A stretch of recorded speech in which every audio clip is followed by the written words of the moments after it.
ಅರ್ಜುನನ ವ್ಯಕ್ತಿತ್ವ ಈ ರೀತಿ ಬೇರೆ ಬೇರೆ ರೂಪದಲ್ಲಿ ಕಾಣಿಸಿಕೊಳ್ಳೋದಕ್ಕೆ ಏನು ಕಾರಣ? ಅರ್ಜುನನ ವ್ಯಕ್ತಿತ್ವ ಆಮೇಲೆ ಕಟ್ಟಿಕೊಳ್ಳಲ್ಪಡ್ತಲ್ಲ, ಅದರ ಮೇಲೆ ಕೆಲಸ ಮಾಡಿದೆ ಅಂತ ನನಗನ್ಸುತ್ತೆ. ಮಹಾಭಾರತದಲ್ಲಿ ಒಬ್ಬ ಭಿನ್ನವಾದ ಅರ್ಜುನ ಸಿಗ್ತಾನೆ ನಮಗೆ. ಸಂಪೂರ್ಣ ನಿರ್ದೋಷಿ ಅರ್ಜುನ ಅಂತ ಅಲ್ಲ. ಅರ್ಜುನ ಬಹಳ ಆಕರ್ಷಣೀಯ ಏನೂ ಅಲ್ಲ.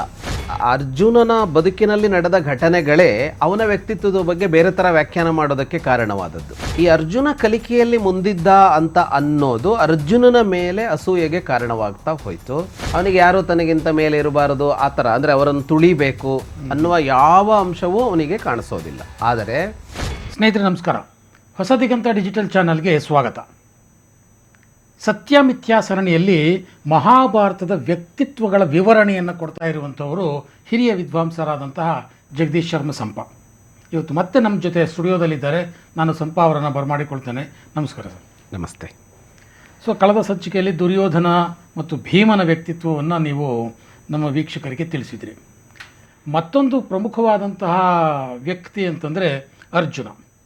ಸೊ ಅರ್ಜುನ ಅಂದ ತಕ್ಷಣ ಅನೇಕ ಮುಖಗಳು ಜನರ ಮುಂದೆ ಬಂದ್ಬಿಡುತ್ತೆ. ವ್ಯಕ್ತಿಗಳು ಅರ್ಜುನನ ಜೊತೆಯಲ್ಲೇ ವ್ಯಕ್ತಿಗಳು ಸಹ ಜೋಡಿಸ್ಕೊಂಡು ಬಿಡ್ತಾರೆ.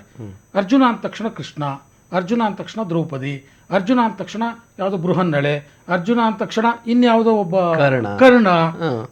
ಸೊ ಹೀಗೆ ಅರ್ಜುನನ ಜೊತೆಗೇನೆ ಬೇರೆ ಬೇರೆ ಬೇರೆ ಬೇರೆ ವ್ಯಕ್ತಿಗಳು ಸಹ ಗುರುತಿಸ್ಕೊಂಡು ಬಿಡ್ತಾರೆ. ಸೊ ಆ ಮಟ್ಟಿಗೆ ಹೋದರೆ ನಾವೇನು ಡಬಲ್ ಆ್ಯಕ್ಟಿಂಗು ತ್ರಿಬಲ್ ಆ್ಯಕ್ಟಿಂಗ್ ಅಂತೀವಲ್ಲ, ಆ ಥರ ಮಲ್ಟಿ ಆ್ಯಕ್ಟಿಂಗ್ ಅಂತ ಅನಿಸುತ್ತೆ ಅರ್ಜುನನ ವ್ಯಕ್ತಿತ್ವ. ಸೊ ವೀರ ಅನ್ನುವಂಥದ್ದು ಒಂದು. ಇನ್ನು ಕೆಲವರು ಟೀಕಾಕಾರರ ಇದರಲ್ಲಿ ಅವನು ಹೊಟ್ಟೆ ಕಿಚ್ಚಿನ ಮನುಷ್ಯ ಅನ್ನುವಂಥದ್ದು. ಸೊ ಈ ಥರದ ಒಬ್ಬೊಬ್ಬರ ಕಣ್ಣಿಗೆ ಒಂದೊಂದು ರೀತಿಯಲ್ಲಿ ಅರ್ಜುನ ಕಾಣಿಸ್ಕೊಂಡಿದ್ದಾನೆ. ಸೊ ಒಟ್ಟಾರೆಯಾಗಿ ಮಹಾಭಾರತದ ವಿಚಾರಕ್ಕೆ ಬಂದಾಗ ಅರ್ಜುನನ ವ್ಯಕ್ತಿತ್ವ ಈ ರೀತಿ ಬೇರೆ ಬೇರೆ ರೂಪದಲ್ಲಿ ಕಾಣಿಸಿಕೊಳ್ಳೋದಕ್ಕೆ ಏನು ಕಾರಣ? ಅವನ ಹುಟ್ಟಿನಿಂದಲೇ ಆ ವ್ಯಕ್ತಿತ್ವಗಳು ಕಂಡುವ, ಅಥವಾ ಸಂದರ್ಭಕ್ಕೆ ಅನುಗುಣವಾಗಿ ಆತ ಬೇರೆ ಬೇರೆ ವ್ಯಕ್ತಿತ್ವವನ್ನು ರೂಪಿಸಿಕೊಂಡ? ಹೇಗೆ ಅರ್ಜುನನ ವ್ಯಕ್ತಿತ್ವ ನೀವು ನಿಮ್ಮ ಮಾತಿನಲ್ಲಿ ಬಣ್ಣಿಸೋದಾದರೆ? ಹೌದು, ನೀವು ಹೇಳಿದ ಹಾಗೆ ಅರ್ಜುನನ ವ್ಯಕ್ತಿತ್ವ ಹೊರಗಡೆನಲ್ಲಿ ಸ್ವಲ್ಪ ಭಿನ್ನವಾಗಿ ಮುಂದುವರಿಯುವಾಗ ಏನು ಅಂತ ಅಂದರೆ ಅದು ಬಹಳ ಸಹಜ ಅಂತಲೇ ಅನಿಸುತ್ತೆ. ಅಂದರೆ ಯಾಕೆ ಸಹಜ ಅಂತ ಅನಿಸುತ್ತೆ ಅಂದರೆ, ಒಬ್ಬ ಅಪ್ರತಿಮ ವೀರ ಅನ್ನೋನು ಒಬ್ಬ ಕಾಣಿಸಿಕೊಂಡಾಗ ಆ ವೀರ ಹೇಗಿರಬಹುದು ಅನ್ನುವ ಒಂದು ಕಲ್ಪನೆಗಳು ಬರ್ತಾ ಹೋಗುತ್ತಲ್ಲ ನಮಗೆ. ಈಗ ವೀರ ಅಂದರೆ ಏನನ್ನೂ ಸಾಧಿಸಬಲ್ಲಂಥ ಒಂದು ವ್ಯಕ್ತಿ, ಅವನ ಸಾಮರ್ಥ್ಯದಿಂದ ಏನನ್ನೂ ಮಾಡಬಹುದಾದ ಒಬ್ಬ ವ್ಯಕ್ತಿ ಅಂತಂದಾಗ ಅವನು ಹೇಗೆ ಬದುಕಿರಬಹುದು ಅನ್ನುವ ಕಲ್ಪನೆಗಳು ಖಂಡಿತವಾಗಿಯೂ ಬದಲಾಗತ್ತೆ. ಯಾಕೆ ಬದಲಾಗತ್ತೆ ಅಂತ ಅಂದರೆ, ಸಹಜವಾಗಿಯೇ ಈ ತರಹ ಅತ್ಯಂತ ಸಾಮರ್ಥ್ಯವಂತರು, ಅತ್ಯಂತ ಪ್ರಭಾವಿಗಳು, ಅತ್ಯಂತ ದೊಡ್ಡ ಅಧಿಕಾರದಲ್ಲಿರುವವರು, ಅತಿ ದೊಡ್ಡ ಶ್ರೀಮಂತರು ಅಂತೆಲ್ಲ ಇರ್ತಾರಲ್ಲ, ಇವರೆಲ್ಲರ ಬಗ್ಗೆ ಒಂದು ಅನುಮಾನ ಯಾವಾಗಲೂ ಇರುತ್ತೆ. ಅದು ಜನರಿಗೆ ಯಾವತ್ತೂ ಇರುತ್ತೆ, ಅವತ್ತೂ ಇರ್ತಿತ್ತು, ಇವತ್ತೂ ಇರುತ್ತೆ. ಹಾಗಾಗಿ ಅವರನ್ನು ಒಪ್ಪಿಕೊಳ್ತಲೂ ಒಂದು ಅನುಮಾನದಿಂದ ಮನುಷ್ಯ ನೋಡ್ತಾ ಇರ್ತಾನೆ. ಅಂದರೆ ಹೇಗೆ ಕಾಣಿಸ್ಕೊಳ್ತಾರೋ ಹಾಗಲ್ವೇನೋ ಇವರೊಳಗೂ ಬೇರೆ ಏನೋ ಇದ್ದಿರಬಹುದಾ, ಅದನ್ನು ಇವರು ಮುಚ್ಚುತ್ತಾ ಇರ್ಬೋದಾ, ಬೇರೆದರಿಂದಾಗಿ ಮುಚ್ಚುತ್ತಾ ಇರ್ಬೋದಾ, ಅವ್ರು ಈ ಕೆಲಸ ಮಾಡಿದಾರಲ್ಲ ಇದ್ರ ಹಿಂದೆ ತನ್ನ ಸ್ವಾರ್ಥ ಯಾವುದೋ ಒಂದನ್ನು ಈಡೇರಿಸಿಕೊಳ್ಳುವ ಆಸೆ ಇರಬಹುದಾ ಅನ್ನೋದು ಒಂದು. ಈ ತರಹದ ಅಂದರೆ ಒಂದು ಸಮೂಹಕ್ಕಿಂತ ಎತ್ತರ ನಿಂತ ವ್ಯಕ್ತಿಯ ಬಗ್ಗೆ ಅನುಮಾನ ಅನ್ನೋದು ಬಹಳ ಸಹಜವಾಗಿ ಇರುತ್ತೆ. ಹಾಗಾಗಿಯೇ ನಾವು ಇಡೀ ಮಾನವ ಜನಾಂಗದ ಇತಿಹಾಸವನ್ನು ಗಮನಿಸಿದಾಗ ಎಲ್ಲ ಸಿದ್ಧಪ್ರಸಿದ್ಧರ ಬಗ್ಗೆಯೂ ಇನ್ನೊಂದು ಮಾತು ಅನ್ನೋದು ಹುಟ್ಟಿರುತ್ತೆ. ಅವರು ಅಳಿದ 1000 ವರ್ಷದ ಮೇಲೋ 2000 ವರ್ಷದ ಮೇಲೋ ಬೇಕಿದ್ರೂ ಅದು ಹುಟ್ಟುಕೊಳ್ಳಬಹುದು. ಆದರೆ ಹಾಗೊಂದು ವಿಮರ್ಶೆ ಇದ್ದೇ ಇರುತ್ತೆ. ಸಮಕಾಲೀನವಾಗಂತೂ ಆ ಕಾಲದಲ್ಲಿ ಬದುಕಿರೋರ ಬಗ್ಗೆ ಹಾಗಲ್ಲ ಅವರು ಅಂತ ಹೇಳ್ಕೊಳ್ಳೋರು ಇದ್ದೇ ಇರ್ತಾರೆ. ಹಂಗೆ ಅಷ್ಟಲ್ಲ ಅಲ್ಲ ಬಿಡು ಅಂತಲಾದರೂ ಒಂದು ಹೇಳ್ತಾರೆ. ಇದು ಈ ಅಂಶ ಇದೆಯಲ್ಲ, ಈ ಅಂಶ ಅರ್ಜುನನ ವ್ಯಕ್ತಿತ್ವ ಆಮೇಲೆ ಕಟ್ಟಿಕೊಳ್ಳಲ್ಪಡ್ತಲ್ಲ, ಅದರ ಮೇಲೆ ಕೆಲಸ ಮಾಡಿದೆ ಅಂತ ನನಗನ್ಸುತ್ತೆ. ಆದರೆ ಮಹಾಭಾರತದಲ್ಲಿ ಅಂತ ನೋಡ್ತಾ ಹೋದರೆ, ಮಹಾಭಾರತದಲ್ಲಿ ಒಬ್ಬ ಭಿನ್ನವಾದ ಅರ್ಜುನ ಸಿಗ್ತಾನೆ ನಮಗೆ. ಭಿನ್ನವಾದ ಅರ್ಜುನ ಹೇಗೆ ಅಂತ ಅಂದರೆ, ಮಹಾಭಾರತದಲ್ಲಿ ಸಿಗುವವನು ಯೋಗಿ ಅರ್ಜುನ, ಮಹಾಭಾರತದಲ್ಲಿ ಸಿಗುವವನು ಯೋಗಿ ಅರ್ಜುನ.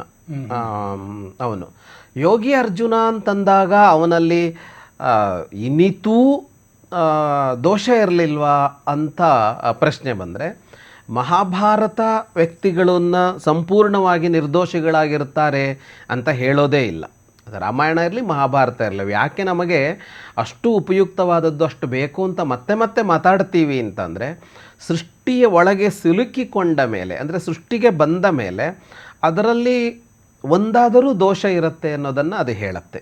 ದೋಷವಿಲ್ಲದ ಒಂದು ವಸ್ತು, ಒಂದು ವ್ಯಕ್ತಿ ಅನ್ನೋದು ಇರೋದಕ್ಕೆ ಸಾಧ್ಯ ಇಲ್ಲ ಅಂತ. ಹಾಗಾಗಿ ಸಂಪೂರ್ಣ ನಿರ್ದೋಷಿ ಅರ್ಜುನ ಅಂತ ಅಲ್ಲ, ಆದರೆ ಅತ್ಯಂತ ಕಡಿಮೆ ದೋಷ ಇರುವವನು ಅಂತ, ಅಂದರೆ ಅವನ ದೋಷವನ್ನು ಕೈಯಲ್ಲಿ ಲೆಕ್ಕ ಹಾಕಬಹುದಾದಷ್ಟು ಅಂತ. ಅದನ್ನು ಹೊರತುಪಡಿಸಿದರೆ ಅವನು ಕಾಣಿಸೋದು ಹೇಗೆ ಅಂದರೆ ಅವನು ಯೋಗಿಯಾಗಿಯೇ ಕಾಣಿಸ್ಕೊಳ್ಳೋದು. ಮತ್ತು ಈ ಯೋಗಿ ಅನ್ನುವ ಶಬ್ದವನ್ನು ಯಾವ ಅರ್ಥದಲ್ಲಿ ಬಳಸ್ತಾ ಇದ್ದೀನಿ ಅಂದರೆ, ಒಂದು ಸಿದ್ಧಿಯ ದೃಷ್ಟಿಯಿಂದ, ಎರಡನೆಯದ್ದು ಅವನ ಮನಸ್ಸಂಯಮ ಅಂತ ಏನಿದೆ, ಇಂದ್ರಿಯ ಸಂಯಮ ಅಂತ ಏನಿದೆ, ಅದು ಇಡೀ ಮಹಾಭಾರತದಲ್ಲಿ ಕಾಣಿಸಿಕೊಂಡ ಪರಿಯನ್ನು ನೋಡಿದಾಗ ಅಲ್ಲೊಬ್ಬ ಸಾಧಕ ಮತ್ತು ಸಿದ್ಧಪುರುಷ ಇಬ್ಬರು ಅದರಲ್ಲಿ ಕಾಣಿಸಿಕೊಳ್ತಾ ಹೋಗ್ತಾರೆ ಅಂತ. ಹೇಗೆಲ್ಲ ಕಾಣಿಸಿಕೊಳ್ತಾ ಇದೆ ಅದು ಅನ್ನೋದು ಒಂದು. ಮತ್ತು ಅರ್ಜುನನ ಬದುಕಿನಲ್ಲಿ ನಡೆದ ಘಟನೆಗಳೇ ಅವನ ವ್ಯಕ್ತಿತ್ವದ ಬಗ್ಗೆ ಬೇರೆ ಥರ ವ್ಯಾಖ್ಯಾನ ಮಾಡೋದಕ್ಕೆ ಕಾರಣವಾದದ್ದು.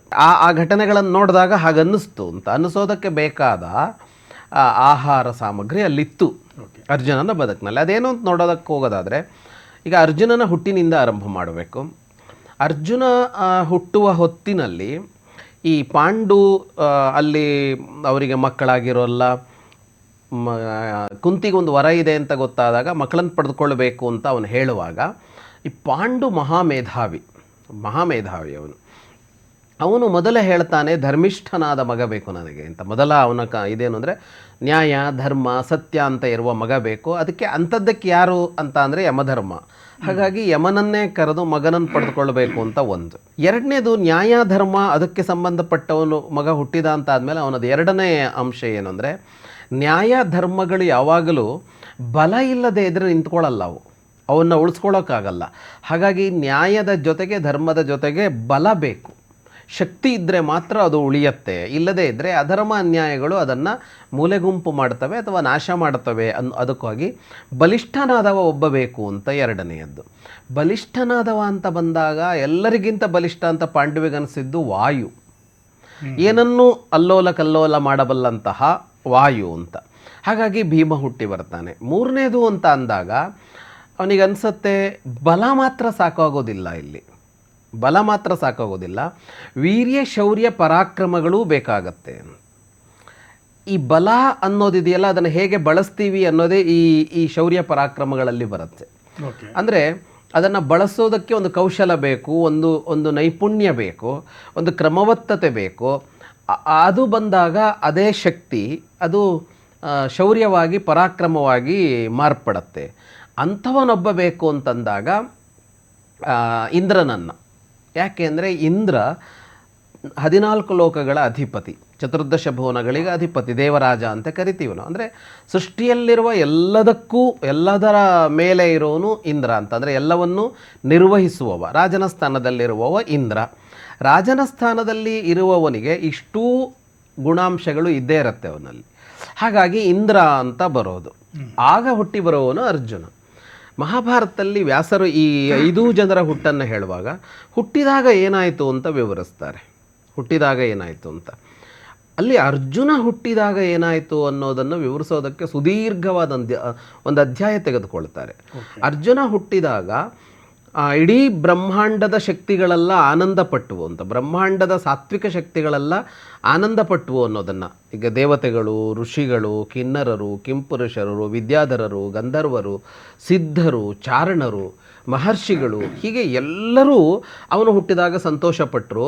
ಮತ್ತು ಪುಷ್ಪವೃಷ್ಟಿ ಆಯಿತು, ಆಮೇಲೆ ಅಶರೀರವಾಣಿ ಮೊಳಗುತ್ತು, ಮೇಲೆ ದೇವದುಂದುಬಿ, ದೇವವಾದ್ಯಗಳೆಲ್ಲ ಮುಳುಗುದು ಅಂತ ಸುದೀರ್ಘವಾಗಿ ಹೇಳ್ತಾರೆ. ಅವನ ಹುಟ್ಟನ್ನು ಬಹಳ ಸಂಭ್ರಮಿಸಿತು ಜಗತ್ತು ಅಂತ ಹೇಳ್ತಾರೆ. ಹೇಳುವ ಕಾರಣ ಏನು ಅಂತ ಅಂದರೆ, ಅರ್ಜುನ ನಾವು ಮಹಾಭಾರತದ ಒಳಗಿನ ಅರ್ಜುನನಾಗಿ ನೋಡ್ತೀವಲ್ಲ, ಅರ್ಜುನನ ವ್ಯಾಪ್ತಿ ಅದನ್ನು ಮೀರಿದ್ದಾಗಿದೆ. ಅದರಿಂದಾಗಿ ಅವರು ಮಾತಾಡ್ತಾ ಇದ್ದಾರೆ. ಈಗ ಅರ್ಜುನ ಯಾರು ಅಂತ ಅಂದರೆ, ಇಂದ್ರನ ಅಂಶ ಅನ್ನೋದು ಒಂದು ಸಾಮಾನ್ಯ. ಇಂದ್ರನ ಇದರಿಂದ ನಿಯೋಗದಿಂದ ಹುಟ್ಟಿ ಬಂದಿದ್ದರಿಂದ ಇಂದ್ರನ ಅಂಶ ಅಂತ ಅನ್ನೋದು. ಮತ್ತು ಪಾಂಡವರ 5 ಜನ ಕೂಡ ಇಂದ್ರನ ಅಂಶವೇ ಅನ್ನುವ ಘಟನೆಯನ್ನು ಕೂಡ ವ್ಯಾಸರು ಹೇಳ್ತಾರೆ. 5 ಇಂದ್ರರು ಅಂದ್ರೆ ಅವರೇನು ಬೇರೆ ಬೇರೆ ಅಲ್ಲ, ಒಂದೇ, ಅವರ ಅಂಶವಾಗಿಯೇ ಪಾಂಡವರು ಹುಟ್ಟಿದ್ದಾರೆ ಅನ್ನೋದು. ಅದರಲ್ಲಿ ಈಗಿನ ಇಂದ್ರ ಯಾರಿದಾನೋ ಅವನ ಅಂಶವಾಗಿ ಅರ್ಜುನ ಅನ್ನೋದು ಒಂದಾದರೆ, ಇನ್ನೊಂದು ಅರ್ಜುನನ್ನು ನೋಡೋದು ನರಮಹರ್ಷಿ ಅಂತ, ನರನಾರಾಯಣ ಅಂತ ಇಬ್ಬರು ಮಹರ್ಷಿಗಳು, ಅವರೇ ಕೃಷ್ಣಾರ್ಜುನರಾಗಿ ಹುಟ್ಟಿ ಬಂದರು ಅಂತ ಮಹಾಭಾರತ ಹೇಳುತ್ತೆ.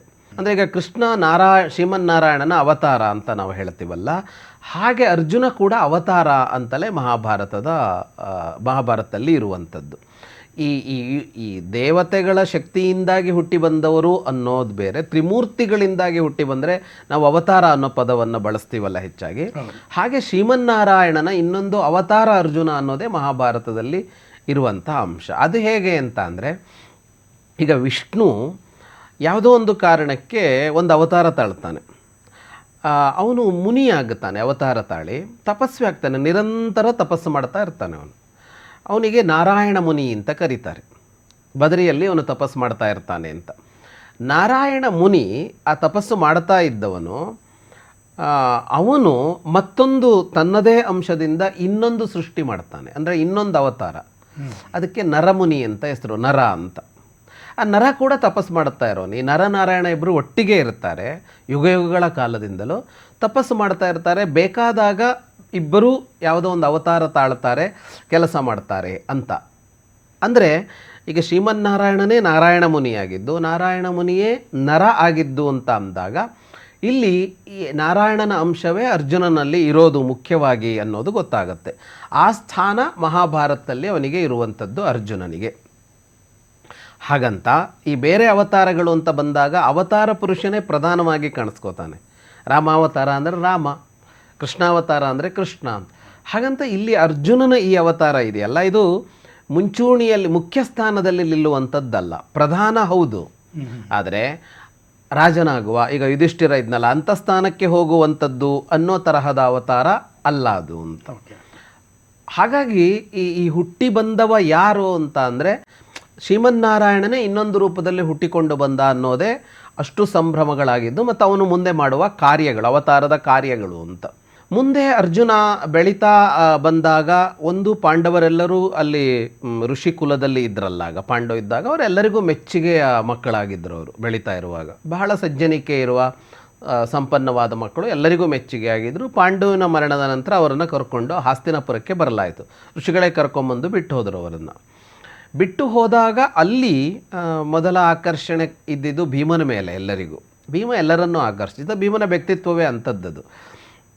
ಅವನ ಆ ಶಕ್ತಿ, ಸಾಮರ್ಥ್ಯ, ಅವನ ಆಟ ಆಡುವ ರೀತಿ, ಅವೆಲ್ಲದರಿಂದಾಗಿ ಭೀಮ ಬಹಳ ಆಕರ್ಷಣೀಯವಾಗಿದ್ದ. ಅರ್ಜುನ ಬಹಳ ಆಕರ್ಷಣೀಯ ಏನೂ ಅಲ್ಲ ಮೊದಲಿಗೆ, ಯಾಕೆಂದರೆ ಬಹಳ ಸುಂದರವಾಗಿದ್ದಿದ್ದು ಅವರಲ್ಲಿ ನಕುಲ.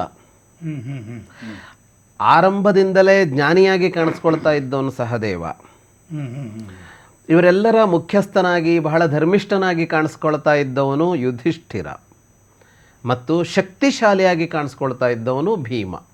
ಹಾಗಾಗಿ ಮೊದಲಿಗೆ ಅರ್ಜುನನ ಕಡೆಗೆ ಅಷ್ಟು ಜನರ ಇದು ಹೋದಂತೆ ಕಾಣಿಸೋದಿಲ್ಲ. ಆದರೆ ಯಾವಾಗ ಗುರುಕುಲ ಆರಂಭ ಆಯಿತೋ, ದ್ರೋಣರ ಗುರುಕುಲ ಆರಂಭ ಆಯ್ತಲ್ಲ, ಆಗ ಅರ್ಜುನ ಕಾಣಿಸಿಕೊಳ್ಳೋದಕ್ಕೆ ಆರಂಭ ಮಾಡ್ತಾನೆ. ಅವನು ಕಲಿಕೆಯಲ್ಲಿ ಎಲ್ಲರಿಗಿಂತ ಮುಂದಾಗುತ್ತಾನೆ. ಈ ಅರ್ಜುನ ಕಲಿಕೆಯಲ್ಲಿ ಮುಂದಿದ್ದ ಅಂತ ಅನ್ನೋದು ಅರ್ಜುನನ ಮೇಲೆ ಅಸೂಯೆಗೆ ಕಾರಣವಾಗ್ತಾ ಹೋಯಿತು. ಅದು ಹೊರಗ ಜಗತ್ತಿನಲ್ಲಿ ಅರ್ಜುನ ಅಸೂಯಾಗ್ರಸ್ತ, ಮತ್ಸರ ಇದೆ ಅವನಿಗೆ ಅಂತ ಬಿಂಬಿತವಾಗಿಬಿಡ್ತು. ಆದರೆ ಅರ್ಜುನನಿಗೆ ಅಸೂಯೆ ಅನ್ನೋದು ಇಡೀ ಬದುಕಿನಲ್ಲಿ ಕಾಡಿಲ್ಲ. ಅವನಿಗೆ ಅಸೂಯೆಯೇ ಇಲ್ಲ, ಅವನಿಗೆ ಮತ್ಸರವೇ ಇಲ್ಲ. ಅವನಿಗೆ ಯಾರೋ ತನಗಿಂತ ಮೇಲೆ ಇರಬಾರದು ಆ ಥರ, ಅಂದರೆ ಅವರನ್ನು ತುಳಿಬೇಕು ಅನ್ನುವ ಯಾವ ಅಂಶವೂ ಅವನಿಗೆ ಕಾಣಿಸೋದಿಲ್ಲ. ಆದರೆ ಒಂದು ಮಹತ್ವಾಕಾಂಕ್ಷೆ ಅನ್ನೋದಿರುತ್ತೆ ಮನುಷ್ಯನಿಗೆ. ಮಹತ್ವಾಕಾಂಕ್ಷೆ ಇರಲೇಬೇಕು. ಮಹತ್ವಾಕಾಂಕ್ಷೆ ಅನ್ನೋದು ತಪ್ಪಲ್ಲ. ಅಂದರೆ ನಾನು ಅತ್ಯಂತ ಎತ್ತರಕ್ಕೆ ಹೋಗಬೇಕು ಅಂತ ಯಾವುದೇ ಕ್ಷೇತ್ರದವನು ಬಯಸೋದಿದೆಯಲ್ಲ, ಅದರಲ್ಲಿ ಯಾವ ತಪ್ಪೂ ಇಲ್ಲ. ಒಬ್ಬ ವಿದ್ಯಾರ್ಥಿಯಿಂದ ಏನನ್ನು ಬಯಸ್ತೀವಿ ಅಂತ ಅಂದರೆ, ನಮ್ಮ ಮಕ್ಕಳಾಗಲಿ ಏನೇ ಆಗಲಿ ಚೆನ್ನಾಗಿ ಓದಬೇಕು, ನೀನು ರ್ಯಾಂಕ್ ಬರಬೇಕು, ನೀನು ನಿನ್ನ ತರಗತಿಯಲ್ಲಿ ನಂಬರ್ 1 ಆಗಬೇಕು ಅಂತಲೇ ಎಲ್ಲ ತಂದೆ ತಾಯಿಗಳ ಹಾರೈಕೆ. ಮಕ್ಕಳಿಗೆ ಆ ಮನಸ್ಸಿಲ್ವಲ್ಲ ಅಂತಲೇ ಬೇಸರ ಮಾಡ್ಕೋತೀವಿ ನಾವು. ಅರ್ಜುನನಿಗೆ ಈ ಹಸಿವಿದೆಯಲ್ಲ, ಇದು ತುಂಬ ಇತ್ತು. ಅಂದರೆ ತಾನು ಮೊದಲಿಗನಾಗಬೇಕು ಅಂತ. ವೇದದಲ್ಲಿ ಕೂಡ ಇದೆ, ಸಮಾನಾನಾಂ ಉತ್ತಮ ಶ್ಲೋಕೋ ಅಸ್ತು ಅಂತ. ನನ್ನ ಸಮಾನರಿದಾರಲ್ಲ ಅವರಲ್ಲಿ ನಾನು ಎತ್ತರದವನಾಗಬೇಕು ಅಂತ ಈ ಆಸೆ ಬೇಕು.